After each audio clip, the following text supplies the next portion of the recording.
I now give the floor to His Excellency António Guterres, the Secretary General of the United Nations.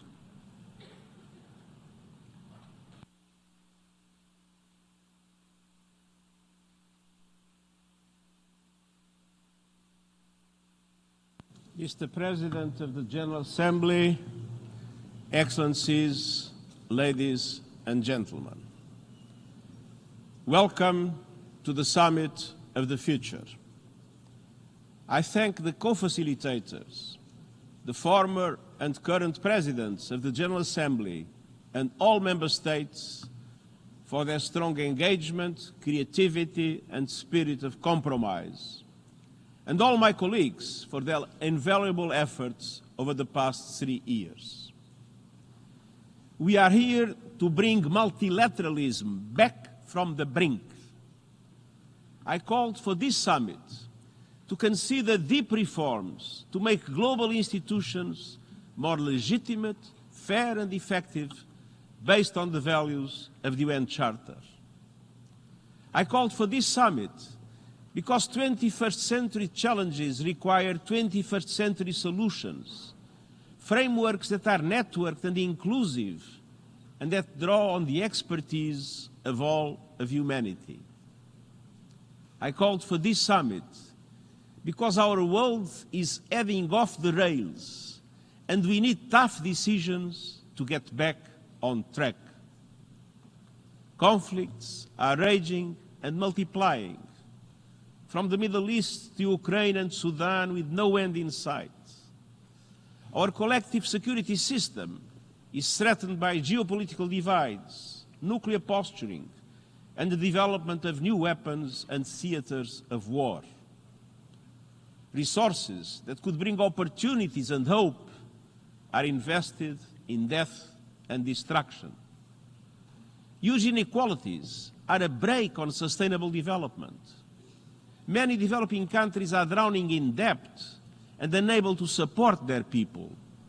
And we have no effective global response to emerging, complex, and even existential threats. The climate crisis is destroying lives, devastating communities, and ravaging economies. And we all know the solution: a just phase out of fossil fuels, and yet emissions are still rising. New technologies, including AI, are being developed in a moral and legal vacuum without governance or guardrails. And in short, our multilateral tools and institutions are unable to respond effectively to today's political, economic, environmental, and technological challenges. And tomorrow's will be even more difficult and even more dangerous. When the United Nations was established nearly 8 years ago, it had 51 member states. Today they are 193. The global economy was less than 1/12 of its current size. As a result, our peace and security tools and institutions and our global financial architecture reflect a bygone era. The United Nations Security Council is outdated, and its authority is eroding. And unless its composition and working methods are reformed, it will eventually lose all credibility. The international financial architecture was established when many of today's developing countries were under colonial rule. It does not represent the realities of today's global economy and is no longer able to resolve economic challenges, debt, climate action, sustainable development. It does not provide the global safety net that developing countries need. Meanwhile, technology, geopolitics, and globalization have transformed power relations. Our world is going through a time of turbulence and a period of transition. But we cannot wait for perfect conditions.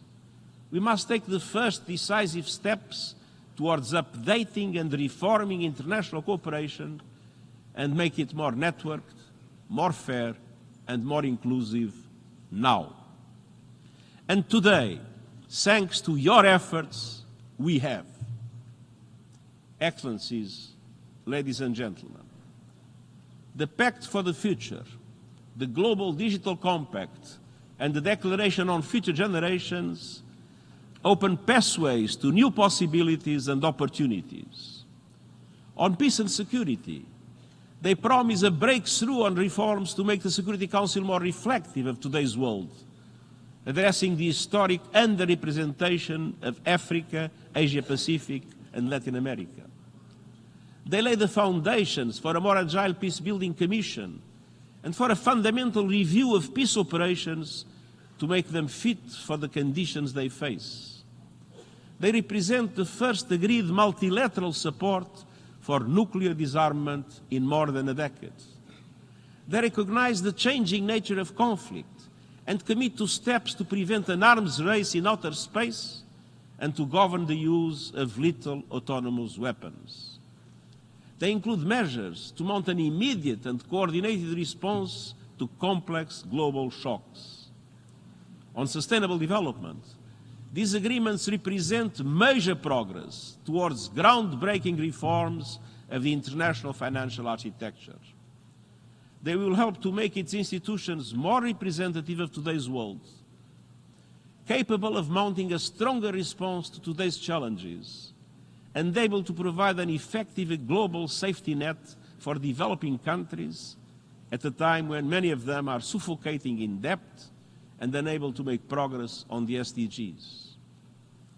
The Pact for the Future is about turbocharging the Sustainable Development Goals and the Paris Agreement, accelerating a just transition away from fossil fuels and securing a peaceful and livable future for everyone on our planet.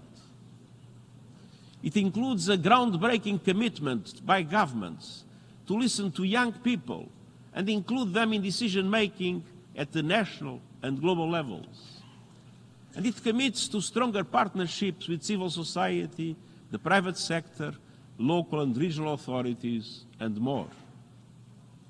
The Global Digital Compact is based on the principle that technology should benefit everyone.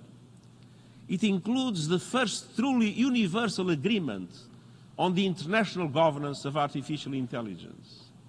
It commits governments to establishing an independent international scientific panel on AI and initiating a global dialogue on its governance within the United Nations. The Global Digital Compact represents the first collective effort to reach agreed interoperability standards essential for consistent measurement. And it supports networks and partnerships to build capacity on AI in developing countries. And the Declaration on Future Generations echoes the call of the United Nations Charter to save succeeding generations from the scourge of war, committing governments for the first time to taking the interest of our descendants into account in decisions we take today. Respect for human rights, cultural diversity, and gender equality are woven into all three agreements. In the face of a surge in misogyny and the rollback of women's reproductive rights, governments have explicitly committed to removing the legal, social, and economic barriers that prevent women and girls from fulfilling their potential in every sphere. Excellencies, I welcome these three historic agreements, which mark a shift toward a president that is more effective, more inclusive, and that is more network-based in its functioning. I fought for the ideas contained in these agreements since the very first day of my mandate, and I will be totally committed to their implementation until the very last day.